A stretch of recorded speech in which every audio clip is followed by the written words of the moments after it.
오늘 우리가 읽은 본문은 출애굽기 15장 1절에서 18절까지 모세의 노래라고 합니다.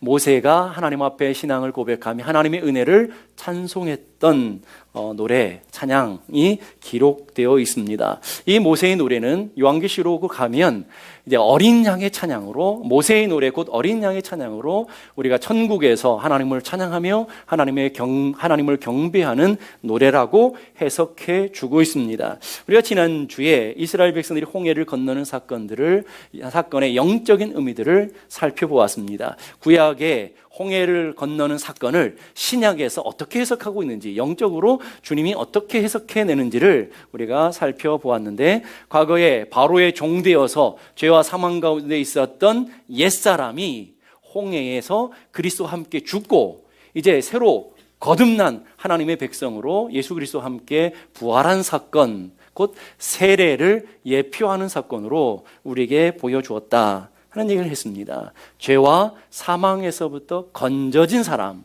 죄와 사망에서부터 구원받은 사람을 우리는 다른 말로 교회, 성도라고 얘기하는 것입니다. 그러니까 홍해의 깊은 바다에서부터 건져내진 사람, 그래서 이 사람들을 광야 교회라고 얘기하는 거죠. 사도행전을 보게 되면 스데반 설교에서 이 광야에서, 홍해에서 구원받은 백성들을 광야 교회라고 해석하는 것을 보게 됩니다. 그러니까 죄와 사망에서부터 건져내진 사람들, 심판 가운데서부터 예수 그리스도로 구원받은 사람들을 교회, 성도라고 얘기하는 것입니다. 교회라는 말을 에클레시아라고 말을 하는데, 이 단어는 두 가지의 단어가 합성되어 있는 거예요. 밖으로부터 건져내진 사람들, 밖으로서부터 구별된 사람들, 이게 교회라는 뜻입니다. 이게 은혜 밖에 있었던 애굽의 종이었던, 바로의 종이었던 그 사람들을 홍해를 통과해서 건져내서 구별된 사람들, 그래서 광야교회, 광야성도인 것처럼 죄와 사망에서부터 구별돼서 건져진 저와 여러분, 교회인 것을 믿을 수 있기를 바랍니다. 저와 여러분들이 그래서 성도, 거룩한 백성이 되어진다, 오늘 주님께서 말씀하셨다라는 거예요. 그러면 오늘 본문을 통해서 그 홍해를 건넌 사람들의 첫 번째 행동, 홍해를 건넌 거듭난 하나님의 은혜를 맛본 사람들의 삶의 모습이 어떠해야 되는가, 오늘 본문을 통해서 우리에게 정확하고 분명하게 가르쳐주고 있습니다. 여러분이 예수 그리스도로 구원받고 하나님의 자녀 된 줄로 믿습니다. 그러면 그 홍해, 저주의 홍해를 통과한 여러분들은 어떤 삶을 살아내야 되는지, 여러분 구원받은 사람은 어떤 인생을 걸어가야 되는지 오늘 본문을 통해서 우리에게 정확하고 분명하게 가르쳐 주고 있다는 것입니다. 바로 구원받은 교회, 구원받은 성도들이 마땅히 살아가야 될 모습은 감사와 찬양이다 하는 것입니다. 홍해를 건넌 모세와 함께 더불어 이스라엘 백성, 온 백성이 뭘 했다 그랬어요? 하나님을 찬양하고 하나님의 그 큰 은혜를 돌이켜보며 감사로 나아가는 삶, 이게 홍해를 건넌 백성들의 모습이어야 된다 하는 것입니다. 그래서 우리의 신앙은 분명한 경계선이죠. 분명한 경계선은 홍해를 건너지 못한 사람과 홍해를 건넌 사람, 다른 말로 거듭난 사람과 거듭나지 못한 사람, 이 홍해를 기준으로 분명하게 나눠져 있죠. 겉모양으로 구별되지 않지만 오늘 여러분들도 이쪽에는 구원받은 사람, 이쪽에는 구원 못 받은 사람, 이쪽에 기분 나쁠 거 아니겠어요? 그렇지만 겉모양으로는 구별되지 않지만 영적으로 여러분 이 시간 동일하게 예배를 드리고 동일한 자리에 나와 있지만 분명하게 구별된 줄로 믿습니다. 거듭난 하나님의 백성과 거듭나지 못한 사람, 두 가지 분명하게 구별되어 있어요. 한 사람은 교회고, 한 사람은 양이고, 한 사람은 염소죠. 한 사람은 알맹이고 알곡이고, 한 사람은 가라지다. 주님은 분명하게 우리에게 보여주시고 있어요. 겉사람으로는 구별되지 않지만 속사람이 분명하게 구별되겠죠. 오늘 홍해를 통과한 이스라엘 백성들이 겉모양으로는 홍해를 통과하기 전의 모습과 홍해를 통과한 후의 모습이 동일해요. 그런데 홍해를 통과하기 전에 이스라엘 백성들의 모습과 홍해를 통과한 이스라엘 백성들의 모습이 완전히 다르다는 거예요. 속사람이 어떻게 달라져요? 하나님을 찬양하고 경배하는 모습으로 달라지고 있더라. 만약 오늘 여러분들이 정말 구원받고 거듭난 여러분이 속사람을 갖고 있다면 그럼 오늘 여러분들의 모습이 분명하게 구별되겠죠. 지난 한 주 동안 여러분들이 하나님을 찬양하고 경배하며 감사하는 삶을 살았다면 여러분이 구원받은 백성이 맞겠죠. 그러나 여러분들이 지난 한 주를 돌이켜보면서 불평하고 투덜대고 하나님의 은혜보다는 감사보다는 찬양보다는 그와 상관없는 삶을 살았다면 우리들의 믿음이, 우리들의 구원이 정말 하나님 앞에서 구원받은 모습인지를 깊이 점검해야 된다라는 것입니다. 그럼 찬양이 도대체 무엇이냐? 여러분, 찬양이 무엇입니까? 찬양은 노래라고 생각하시는 분들이 있어요.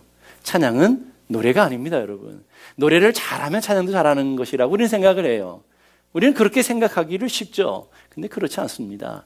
찬양은 노래를 잘 못해도 음치박치라도 얼마든지 할 수 있는 것이 여호와를 찬양하는 것인 것을 여러분이 믿을 수 있었으면 좋겠습니다.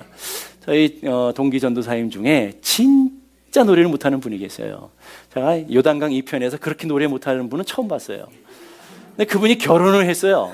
근데 아내가 너무, 하나님께서 이런 귀한 아내를 주신 게 너무 고마워서 우리 동기들이 만난 식사 자리에서 부부가 찬양을 하겠다는 거예요, 하나님 앞에. 그래서 저희들이 막 말렸어요. 그 찬양하는 모습을 아니까. 근데 그 사모님도 하겠다는 거예요. 그래서 한번 해보라고. 그리고는 역사가 뒤집어지는 역사가 벌어졌어요. 저는 이 요단강 2편에서 여자분이 그렇게 노래 못하시는 분은 또 처음 봤어요. 근데 부부가 기가 막히게 노래를 못해요.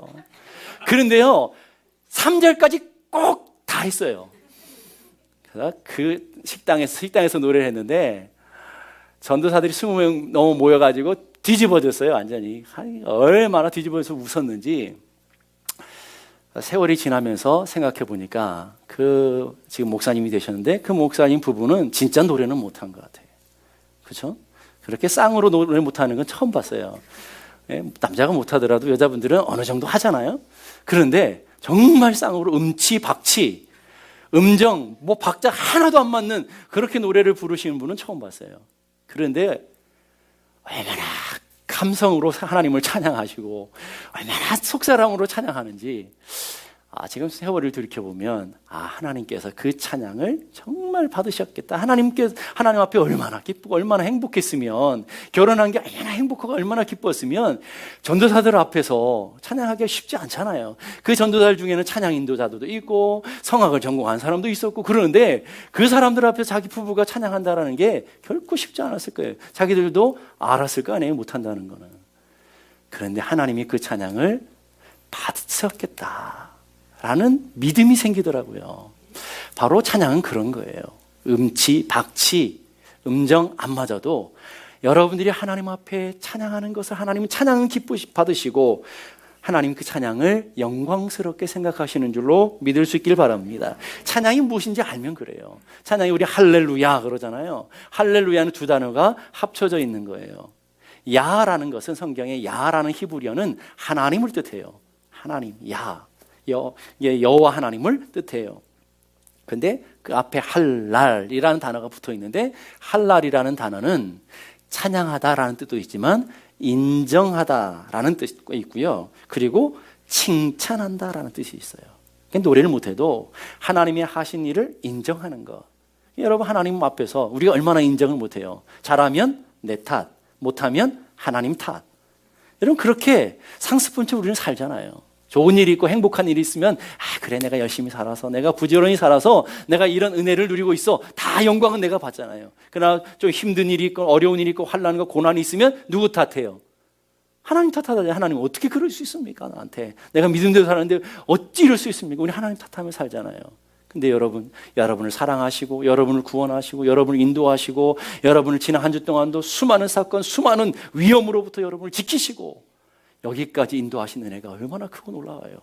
그 은혜를 여러분 하나하나 조목조목 따져서 하나님을 인정하고 하나님을 칭찬하며 하나님을 높여드리며 그분이 하신 일, 그분이 우리를 사랑하신 그 은혜들을 여러분이 올려드렸느냐는 거예요.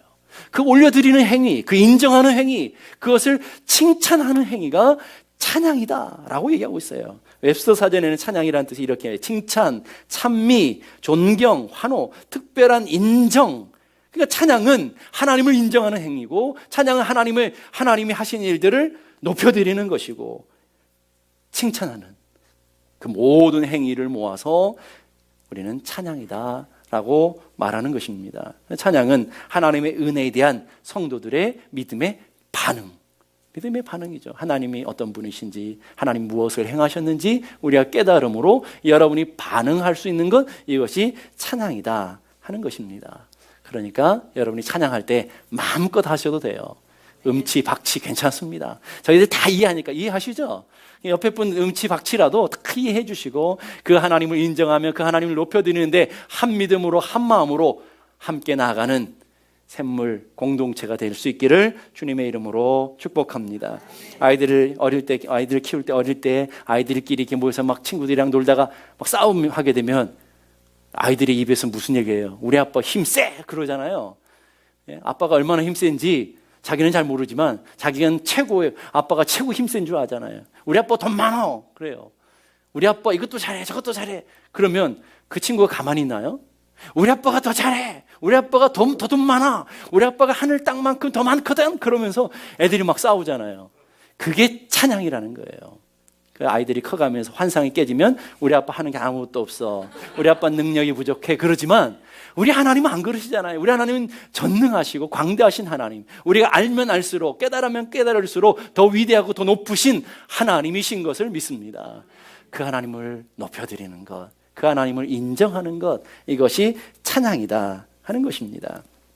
우리가 그렇기 때문에 하나님이 누구신지를 알아가면 온전한 찬양을 드릴 수 있다. 하나님을 알아가면. 오늘 하나님이 여러분의 인생에 누구셔요? 하나님, 우리는 성경을 통해서 많이 배우고 지식적으로 많이 아는데, 오늘 그 하나님, 여러분이 아는 하나님, 어떤 하나님이십니까? 전능하신 하나님, 영원하신 하나님, 사랑의 하나님, 우리는 얼마든지 줄줄줄 외칠 수 있을 거예요. 오늘 성경에도 보니까 여호와, 하나님이라는 단어가 12번이 반복돼요. 거기에다가 그 하나님을 가리키는 인칭 대명사가 30번이나 반복돼요. 계속해서 하나님. 오늘 모세의 노래가, 오늘 이스라엘의 백성들의 노래가 누구에게 중심 맞춰 있느냐 하면 하나님, 그분 하나님이 어떤 분이신지에 대해서 초점이 맞춰져 있다는 것을 우리는 볼 수 있습니다. 하나님이 어떤 분이신지가 우리가 깨달아갈수록 우리는 그 하나님을 높여드리고 그 하나님을 인정하고 그 하나님을 앞에 온전히 찬양할 수 있게 되더라는 거예요.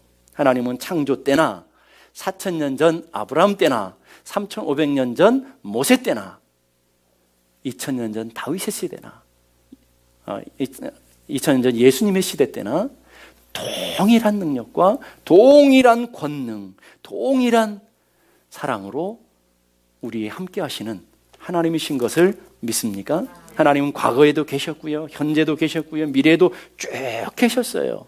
여러분이 알든지 모르든지, 여러분이 인정하든지 인정하지 상관없이 주님은 그 크신 대로, 그 놀라운 권능대로 그 하나님의 영광이 조금도 소멸되지 않고 창조 이전부터 지금까지 쭉 계셨어요. 그 계신 하나님을 우리는 여호와라고 그래요. 여호와라는 것은 스스로 계신다, 영원하다, 전능하시다라는 뜻이 다 포함되어 있다라는 거예요.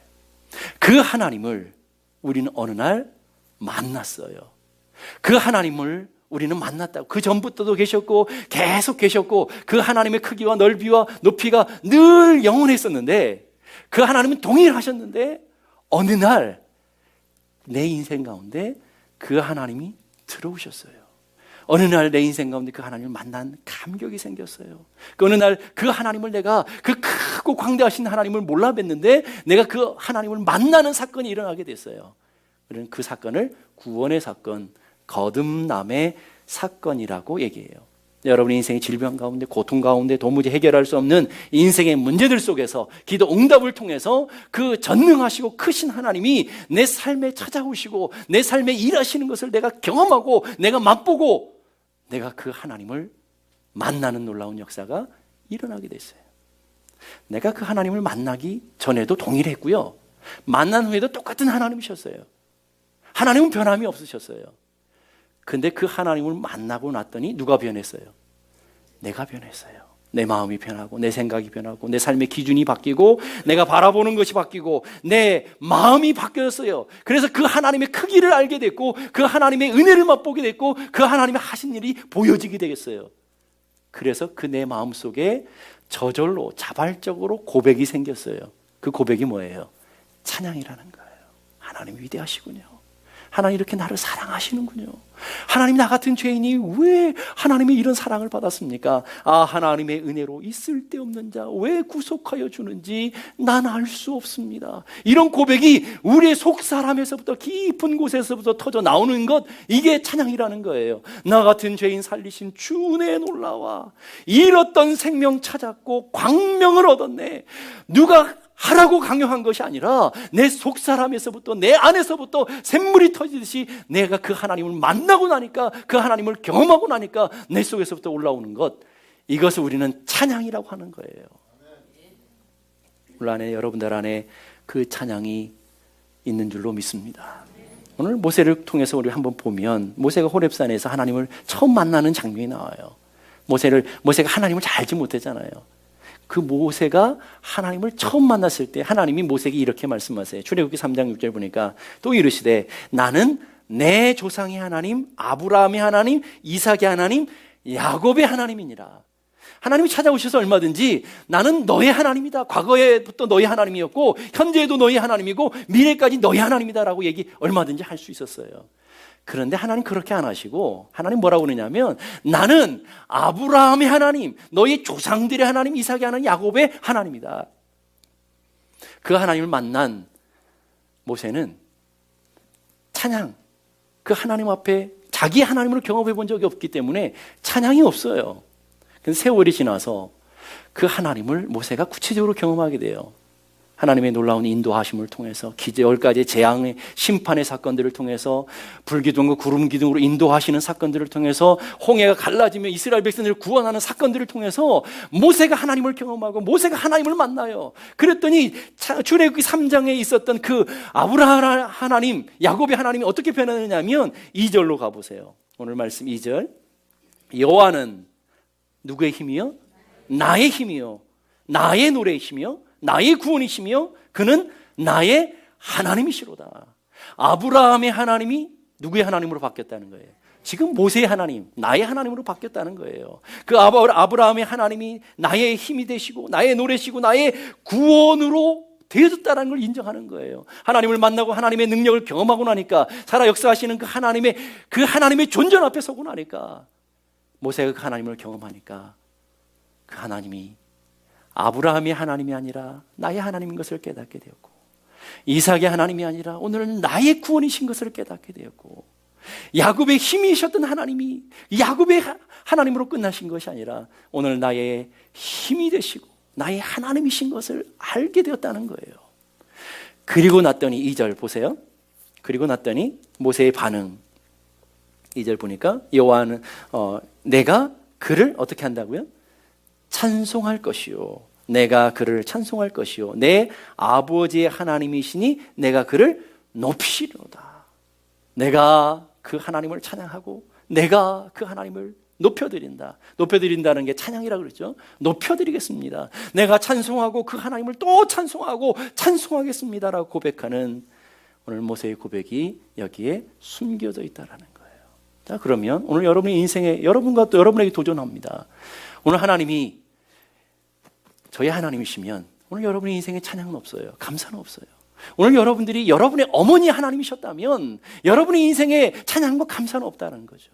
오늘 그 하나님이 나의 힘이 되시고 오늘 그 하나님이 나의 능력이 되시고 그 하나님이 나의 구원이신 것을 맛보고 그래서 내가 구원의 능력을 경험하고 그 하나님이 나의 하나님이신 것을 경험하면 그 거듭난 하나님의 백성, 구원받은 백성들에게는 저절로 뭐가 따라온다고요? 찬양과 감사의 삶이 따라오게 된다라는 거예요. 그래서 그 노래를 시편에서는 새 노래라고 하는 거예요. 아무도 불러보지 않은 나만의 노래, 아무도 고백해보지 않은 나만의 고백이기 때문에 새 노래인데 그 새 노래를 우리는 어떻게 해요? 하나님 나라에서 요한계시를 보면 누가 찬양해요? 새 노래를 구원받은 14만 4천 명, 하나님의 성도들만, 하늘에 있는 하나님의 백성들만 배울 수 있는 새 노래, 거듭난 하나님의 백성들만 부를 수 있는 그 새 노래로 우리는 영원히 하나님을 찬양하는 하나님의 백성 된 것, 이게 놀라운 축복 아닙니까? 오늘 저는 여러분들이 그 새 노래를 부를 수 있는 하나님의 사람들이 되기를 주님의 이름으로 축복합니다. 여러분에게 하나님은 누구십니까? 아브라함의 하나님, 오늘 옆에 계신 권사님의 하나님, 오늘 여러분의 어머니 하나님이셨습니까? 아니면 그 하나님이 오늘 모세가 고백한 것처럼 그 하나님이 오늘 나의 하나님이시고, 오늘 나의 구원이시고, 나의 생명이시고, 나의 바위시고, 나를 건지시는 분이시고, 정말 그 하나님이 나의 하나님이십니다라는 고백이 여러분 안에 있느냐 하는 거예요. 그 아브라함의 하나님이 여러분의 하나님 되시는 거 맞습니까? 그 모세가 고백했던 그 하나님이 오늘 여러분의 하나님 되시는 거 맞습니까? 그러면 오늘 우리는 찬양할 거예요. 찬송 403장 보니까 날 위하여 십자가의 중한 고통 받으사. 누굴 위해서요? 날 위하여. 오늘 십자가의 사건이 누구의 사건이라는 거예요? 나를 구원하시기 위한, 나를 사랑하시고 나를 건져내시기 위한, 나를 하나님의 자녀 만드시기 위한 사건이라고 해석이 되는 거죠. 2000년 전의 사건이 오늘 나의 사건이 되는 것이고, 오늘 하나님의 은혜가 되어지는 거예요. 그 은혜를 맛본 사람은 제일 끝에 보니까 뭐라고 고백해요? 어찌 찬양 안 할까? 어찌 그 은혜를 맛보고 찬양하지 않을 수 있겠어요? 찬양하는 게 고통이겠어요? 찬양하지 못하게 하는 게 고통이겠어요? 찬양하지 못하게 하는 것이 고통이 되겠죠. 여러분 어때요? 여러분은 찬양하는 것이 고통입니까? 찬양 못하게 하는 것이 고통입니까? 찬양 못하게 하는 것이 고통이 되는 하나님의 백성들이 되어야 될 줄로 믿습니다. 2절 보니까 예수 안에 있는 우리 한량 없이 즐겁고, 여러분이 예수 안에 있으면 한량 없는 즐거움과 평안과 기쁨이 여러분 안에 가득 차게 된다는 거예요. 주 성령의 위로함이 마음속에 차도다. 성령님의 주시는 위로함, 사람이 줄 수 없는 그 위로를, 하나님의 위로, 하나님의 평강, 세상이 줄 수도 세상이 알 수도 없는 그 하나님의 위로, 하나님의 평강을 맛본 적이 있으십니까? 그 은혜를 맛본 사람은 끝에 뭐라고 고백한다고요? 어찌 찬양 안 할까? 어찌 내가 찬양하지 않을 수 있을까?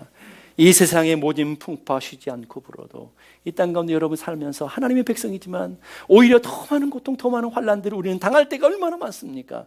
교회 안에서 우리는 얼마나 사람들 때문에 아프고 가시 같은 일들을 경험할 때가 얼마나 많습니까? 그런 환난과 풍파 속에서 뭘 경험한다고요? 주님 안에 보호받는 우리 마음, 주님 안에 보호하심과 주님의 인도하심을 맛보는 성도들, 그 삶이 천국의 삶인데 그 은혜를 맛보는 사람에게 고백이 뭐라고요? 어찌 찬양 안 할까? 바로 성도의 삶은 그런 거예요. 그러니까 성도의 삶은 늘 천국의 삶을 누리며 찬양하는 삶을 살 수밖에 없는 것, 이게 거듭난 백성들의 모습인 것을 믿을 수 있기를 바랍니다. 두 번째는요, 하나님이 하시는 일을 맛보면, 하나님이 우리 삶 가운데 일하시는 것을 경험하게 되면 우리는 하나님을 찬양하게 돼요. 첫 번째는 하나님이 누구신가를 우리가 알게 되면, 그 하나님을 내가 만나게 되면 찬양하게 되고요. 두 번째, 그 하나님이 오늘 여러분의 삶의 자리에 무엇을 하고 계시는지, 어떤 일을 행하셨는지를 알게 되면 하나님을 찬양하게 된다는 거예요. 오늘 우리가 읽은 본문은 세 단락으로 나눌 수 있어요. 1절서부터 3절까지 첫 번째 단락은 현재, 지금이에요. 지금 하나님의 임재, 하나님의 능력을 고백하는 찬양이에요. 두 번째 4절에서 12절까지는 과거에 일어난, 과거에 하나님이 베푸신 은혜를 찬양하는 찬양이에요. 세 번째 13절에서부터 18절까지는 아직 일어나지 않는 일이에요. 가나안의 땅, 하나님의 약속의 땅, 아직 일어나지 않는 그 미래에 대한 신앙 고백으로의 찬양이에요. 과거, 현재, 미래, 오늘 우리 삶에 일어난 모든 일들이 다 찬양이 되어지는데, 그것을 결론적으로 18절에 이렇게 말해요. 여호와께서 영원 무궁하도록 다스리시도다. 믿습니까? 하나님이 과거에도 여러분을 다스리셨고, 지금도 여러분을 다스리시고, 앞으로도 영원토록, 언제까지요? 주님 앞에 서는 그날까지 여러분들을 인도하시고 보호하시고 다스리실 하나님이신 것을 믿습니까? 그것이 믿어지면 찬양하게 된다는 거예요. 우리는 과거에 우리를 도우셨던 하나님을 에벤에셀의 하나님이라고 그래요. 에벤에셀, 여기까지 우리를 도우신 하나님, 10가지 재앙으로 이스라엘 백성들을 도우시고 홍해를 건너게 하시고 불기둥과 구름기둥으로 인도하시고, 지금 애굽의 사람들을 홍해에서 심판하시는, 대적을 심판하시는 하나님, 과거의 경험, 과거의 사건을 통해서 오늘 하나님을 찬양하는, 여기까지도 오신 에베네셀의 하나님. 두 번째, 우리는 현재 우리와 함께 하시는 임마누엘의 하나님을 찬양하겠죠. 지금도 여전히 불기둥은 있어요. 지금도 여전히 구름기둥은 이스라엘 가운데 존재해요. 그 하나님의 임재, 현재 늘 우리와 함께 하시는 하나님, 임마누엘의 하나님, 우리는 찬양하게 될 거라는 거예요. 그리고 그 하나님을 맛본 사람은 하나님이 여기서 끝나지 않을 것이라는 믿음이 생기겠죠. 어떤 믿음이요? 미래까지 여호와의 일에 예비하신 하나님, 준비하신 하나님. 예수님께서 천국을 올라가시면서 내가 너희들을 위해서 초소를 천국을 예비하러 가시는 여호와의 일의 하나님이라고 말씀하셨어요. 우리는 그 천국에 가는 날까지 우리를 인도하시고 우리의 삶을 예비하시는 하나님이신 것을 믿는 믿음의 고백이 생겨지게 된다. 비록 이스라엘 백성들이 홍해를 건넜지만 광야의 여정이 남아있어요. 광야에 큰 환란이 남아있어요. 그 고통과 그 인생의 문제들이 남아있지만 오늘 이 자리에서 가나안을 약속하신 하나님, 그 신실하신 하나님이 가나안까지 우리를 인도하실 것을 믿습니다라는 믿음을 가지고 오늘 홍해에 걷는 사람들이 찬양하고 있다라는 거예요. 오늘 여러분 하나님 어떤 하나님이십니까? 여러분의 하나님도 에벤에셀의 하나님 아니셨습니까? 오늘 여러분의 하나님도 지금도 내 삶의 자리에 함께 하시는 임마누엘의 하나님이 아니십니까?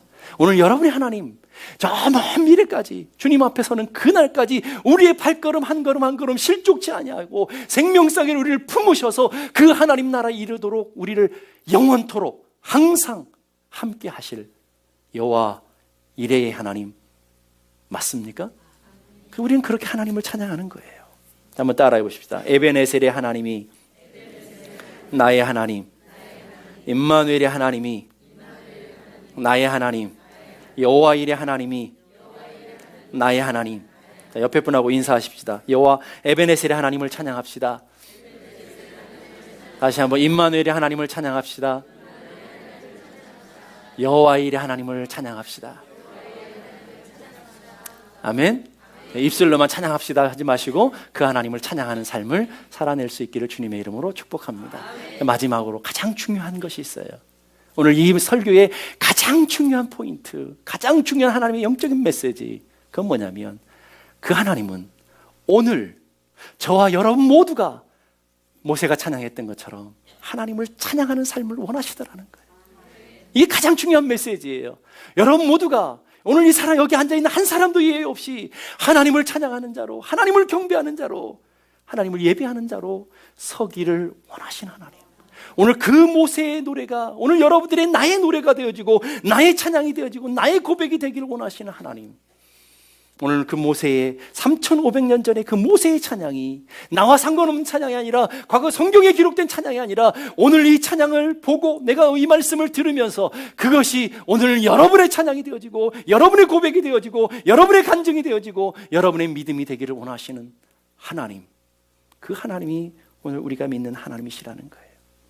그러기에 오늘 하나님은 1절에 내가 여호와를 찬송하리니 2절에 내가 그를 찬송할 것이요 3절에 2절에도 내가 그를 높이리라. 이 모세가 했던 내가 아까 그 내가 찬양의 주체가 오늘 이 자리에 앉아있는 여러분 모두가 되어지기를 주님은 원하시며 주님은 기다리시는 것을 믿을 수 있기를 간절히 바랍니다. 왜 그럴까요? 왜요? 모세가 믿었던 그 여호와 하나님이 나의 하나님이시고 여호와 하나님이 나의 구원이시고 여호와 하나님이 나의 힘이시라고 여러분 모두가 그렇게 믿고 고백하고 있기 때문인 줄로 믿습니다. 그렇다면 그 고백 따라서 그 노래도 그 찬양도 나의 찬양, 나의 고백, 나의 믿음, 나의 간증이 되기를 원하시는 하나님. 오늘 저는 여러분들이 그 믿음이 될 수 있기를 간절히 바랍니다. 우리의 구원이 다 각자의 개인적인 사건이듯이 각자의 개인적인 경험이듯이 오늘 하나님의 은혜가 각자에게 다르게 임하듯이 오늘 우리들의 고백 역시도 각자일 수밖에 없다라는 거예요.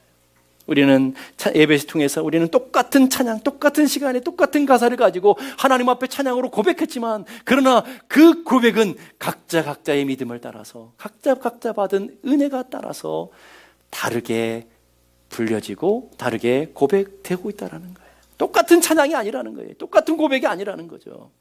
어떤 사람의 고백은 입술에 고백으로 끝나겠지만 어떤 분들의 고백은 영혼의 찬양이 되어서, 영혼의 간증이 되어서, 영혼의 고백이 되어서 하나님을 영광스럽게 하는 찬양이 되었을 줄로 믿습니다. 어떤 사람의 찬양은 똑같은 시간, 똑같은 장소, 똑같은 찬송을 불렀지만 입술의 찬양으로 끝나버리고 입술로 떼어버리는 찬양이었지만, 그러나 똑같은 시간에 불렀던 찬양이라 할지라도 여러분의 믿음과 여러분의 고백을 통해서 그 찬양은 아름다운 예물이 되어지고 아름다운 향기가 되어져서 하나님이 흠양하시는 참된 예배로, 참된 찬양으로 받은 찬양이 있더라는 거예요. 여러분은 어떤 찬양으로 하나님 앞에 나아가십니까? 그 모습이 오늘 여러분의 삶의 영적인 바로미터다, 여러분의 영적인 상태를 점검할 수 있는 가장 좋은 기준이다라고 얘기하는 거예요. 우리 성경에 찬양의 사람이라고 하면 가장 대표적인 사람이 누굴까요? 다윗일 거예요. 시편은 찬양이잖아요. 시편은 우리들의 믿음의 고백이고 우리 신앙의 고백이고 간증이며 찬양이잖아요. 그 시편에 가장 많은 시편을 기록한 사람이 누구예요? 다윗이에요.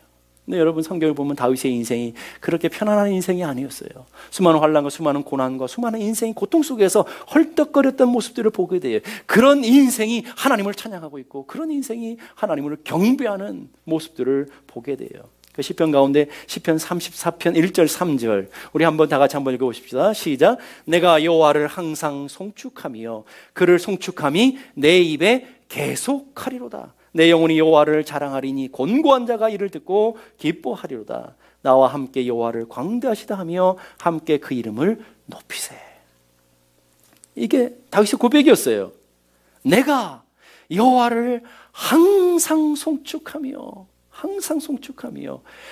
그 송축함이 내 입술에 어떻게 한다고요? 계속하리로다. 멈추지 않겠다. 내 생명 다하는 날까지, 내 숨이 멈추기 전까지 내가 그 하나님을 찬양하는 그 찬양을 멈추지 않겠다. 그런 믿음의 고백을 하면서 우리 함께, 나와 함께 그 하나님을 찬양합시다. 이렇게 고백하고 있어요. 그런데 그 찬양의 배경을 보면 더 놀라워요. 그 배경은 사무엘상 21장을 배경으로 해요. 사무엘상 21장에 보면 다윗이 장인, 사울이 그냥 사울이 아니잖아요. 장인이었어, 장인. 장인의 손에, 자네 그 위험에, 그 살인에 피해서 도망자가 10년 이상을 도망자 되잖아요. 이 이스라엘이 아무리 돌아다녀도 이제는 더 이상 도망갈 곳이 없어가지고 어디로 도망가느냐면 가드라는 나라에 도망갔어요. 가드라는 나라. 가드는 어떤 땅이냐면 다윗이 죽인 사람이죠. 골리앗. 그 골리앗의 땅이 가드 땅이었어요. 그러니까 원수의 나라로 들어간 거죠. 그러니까 그 신하들이 그걸 알고 아기스라는 왕에게 아니 저 사람은 골리앗을 죽인 사람이기 우리나라의 대적 원수인데 어떻게 살려둘 수 있냐 그런 소리를 이제 다윗이 듣게 되죠. 살아야 되잖아요. 절망의 큰 위기 속에서 다윗이 한 행동이 있어요. 뭘 했죠? 미친 척을 하는 거예요. 미친 척을 하면서 침을 흘려가면서 완전 이상한 미치광이 행동을 하면서 아기스 왕 앞에 끌려갔어요. 아기스 왕이 그걸 보고는 이 나라에 미치광이가 없어가지고 저 원수 나라 미치광이까지 데려왔느냐라고 내쫓았어요. 그리고 나올 때에 다윗이 불렀던 찬양이 바로 오늘 이 찬양이에요. 내가 여호와를 항상 송축하며 내가 여호와를 항상 송축하며 그를 송축함이 내 입에 계속하리로다. 여러분, 오늘 여러분의 삶의 모습을 보세요. 오늘 다윗 같은 절망의 시간도 아니고 다윗 같은 고통의 시간도 아니고 다윗 같은 암흑의 시간도 아니지만 우리의 입술은 잠겨져 있지만 다윗은 그 고통의 시간에 그 절망의 시간에도 내 입에서 하나님을 찬양하는 것을 멈추지 않겠다 고백하며 하나님을 찬양하는 다윗의 고백을 보게 되는 거예요. 그러니까 하나님께서 그런 다윗을 하나님의 마음에 합하다라고 인정해 주시는 거 아니겠어요? 시편은 우리가 찬양이며 우리 신앙 고백이라고 그래요. 시편 1편에 시작되는 단어가 뭐예요? 시편의 1편에 시작되는 단어 복 있는 사람은 시편이 몇 편까지 있을까요?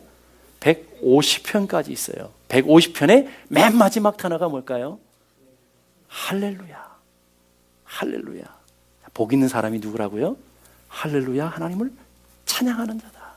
오늘 시편은 오늘 우리들에게 그것을 교훈을 주시려고 하는 거예요. 복 있는 사람이 누구냐? 하나님 앞에 영적인 구원을 받고 하나님을 찬양하며 그 하나님의 이름을 높여드리며 하나님의 영광을 드러낼 수 있는 사람, 그 사람이 진짜 복 있는 사람이다. 여러분의 인생의 가장 큰 복이 뭐예요? 내가 하나님을 찬양할 수 있는 거듭난 백성이 되었고, 내가 구원받은 하나님의 백성이 되어서 그 하나님을 찬양할 수 있는 것이 가장 큰 복인 것을 믿을 수 있기를 바랍니다. 그래서 복 있는 사람이 누구냐? 하나님을 찬양. 할렐루야. 할렐루야라는 단어는 2인칭 복수 명령형이에요. 2인칭이라는 말은 너희는 복수 명령, 복수니까 너가 아니고 너희들은 여호와를 찬양하라. 너희들은 한 사람 한 사람에게 하는 것이 아니라 교회 그 전 공동체, 구원받은 백성들에게 다 얘기하는 거예요. 오늘 구원받은 백성들, 너희들은 여호와를 찬양하라. 호흡이 있는 자마다, 영적인 호흡이 살아있는 자마다 여호와를 찬양하라. 오늘 여러분의 영혼에 호흡이 있다면, 여러분의 영혼이 거듭난 하나님의 백성들이라면 하나님을 찬양하게 될 줄로 믿습니다. 우리는 어때요? 할렐루야. 그 하나님, 야가 하나님이라고 했으니까 할렐루야가 아니라 할렐루 돈, 할렐루 건강, 할렐루 명예, 건강을 찬양하고 명예를 찬양하고 세상의 성공을 찬양하며 우리는 살고 있지 않으냐는 거예요. 한국에 제가 알고 있는 집사님이 몸이 너무 안 좋아서 병원에 갔는데 갑자기 갔더니 암 말기래, 말기. 그래서 겨우 가까스로 수술을 해가지고 이제 겨우 이제 대수술해서 오랜 시간 동안 수술을 해가지고 고향에서 6개월 동안 요양을 하게 되었어요. 암의 뿌리는 완전히 제거되지 않았지만 그래도 하나님께서 주신 새 생명을 맛보고 거듭난 은혜를 맛보고 그분이 고백하는 고백, 하나님께서 내게 보너스 인생을 주셨다. 그 인생 내가 하나님을 찬양하며 살겠다 라고 고백하는 거예요. 어느 날 카톡을 하게 됐는데 그분이 그렇게 고백하는 거예요. 제가 이 사건을 통해서 하나님의 살아계신 맛보고 하나님의 은혜를 찬양하게 되었습니다. 그분의 카카오 스토리에 들어가 보면 창에 언제나 감사, 항상 감사. 거듭난 하나님의 백성, 하나님의 은혜에 감사하며 찬양할 수밖에 없는 거예요. 그래서 그 자신의 남은 인생을 늘 찬양하며 살게노라고 찬양팀에 들어가게 되고 찬양하며 선교지로 가게 되고 그런 삶을 살아내는, 지금까지 그런 삶을 살고 있는 그분의 모습을 보게 돼요. 인생이 고통이었지만 그 고통이 그분으로 하여금 하나님의 영광의 자리로 나아가게 되는 복된 통로가 되어진 줄로 믿을 수 있기를 바랍니다. 자녀들을 키워보신 분들은 잘 아실 거예요. 아이들이 첫 번째 말을 할 때에 엄마, 아빠, 제대로 발음도 안 돼요. 그런데 엄마는 엄마라고 했다고 그러죠. 아빠는 아니라고 아빠라고 했다고 그렇게 우겨대죠. 그러면서 제가 보기에는 그냥 엄마도 아니고 아빠도 아니고 뿌빠 그러는데 엄마 아빠는 해석하기를 엄마라고 했다고 그러고 아빠라고 했다고 해석한다고. 그게 뭔데? 그 엄마라고 했다는 소리가 좋아서 그 아빠라고 내 자녀의 입에서 아빠라고 한번 불렀다고 감격하며 고백하며 오두방정까지 다 떠는 그런 모습들이 우리 아내들이 보잖아요. 아이들이 말을 배워가면서 엄마 아빠들이 시키는 게 뭐예요? 엄마 사랑해, 아빠 사랑해 시키는 거잖아요. 그 들어서 뭐가 좋다고요? 좋은 게 별로 없잖아요. 그런데도 엄마 아빠의 마음 뭐예요? 사랑하는 자녀를 통해서 엄마 사랑해, 아빠 사랑해, 사랑의 의미도 잘 모르는 그 아이에게 사랑해 들으면 감격하고 놀라워하는 그런 모습을 보게 돼요. 바로 우리를 구원하시고 우리에게 새 생명 주신 하나님의 마음이 그 마음이라는 거예요. 내 백성은 나를 찬송하기 위해서 내 백성을 창조하였나니, 주님 이렇게 말씀하시. 하나님께서 여러분을 거듭나게 하시고 새 생명 주신 이유는 딱 한 가지예요. 그 하나님을 영원토록 찬양하게 하는 삶, 영원토록 하나님을 즐거워하는 삶, 그 하나님을 찬양하는 삶을 살도록 우리를 부르신 것을 믿을 수 있기를 바랍니다. 네, 구원받은 백성들이 어떻게 해요? 그 하나님의 새 생명을 찬양하고 경배하는 것이 아니라 투덜투덜 되죠. 지난 한 주 동안 여러분 투덜투덜 많이 하셨죠. 그래서 죄라고 하는 거예요. 하나님 구원받은 백성들이 감사와 찬양해야 될 삶이 투덜투덜 거리는 삶을 죄라고 하는 거예요. 원망하고 불평했어요. 이스라엘 백성들이 광야에서 뭐하다 죽었어요? 싸움하다 죽지 않았어요. 원망하고 불평하다 죽었다고요. 그걸 죄라고 하는 거예요, 여러분. 거듭난 하나님의 백성들이 이 땅 가운데 어떻게 살아야 된다고요? 감사와 찬양으로 드려지는 삶. 그래서 오늘부터 여러분들이 하나님 앞에서 여러분의 입술로 하나님을 찬양하면 얼마나 좋겠어요. 이렇게 찬양하면 얼마나 좋아요. 하나님 최고입니다. 세상 말로 하나님 짱입니다. 여러분 그렇게 고백해 본 적 있어요? 하나님 짱입니다. 하나님 최고입니다. 하나님 위대하십니다. 저는 아침마다 새벽 기도 올 때마다 하늘을 꼭 봐요. 하늘의 광대한 그 별들을 보면서 하나님의 놀라우시며 왜 기가 막힌지 하나님 최고입니다. 하나님 최고입니다. 25일 오차 없이 그것을 움직여 가시며 오늘도 이 자연 만물 속에 하나님께서 울긋불긋 얼마나 멋있게 물들여가고 계셔요. 그 위대하신 하나님 짱입니다. 그것이 오늘 우리들이 하나님 앞에 드릴 수 있는 고백이며 하나님이 기뻐하시는 고백인 것을 믿을 수 있기를 간절히 바랍니다.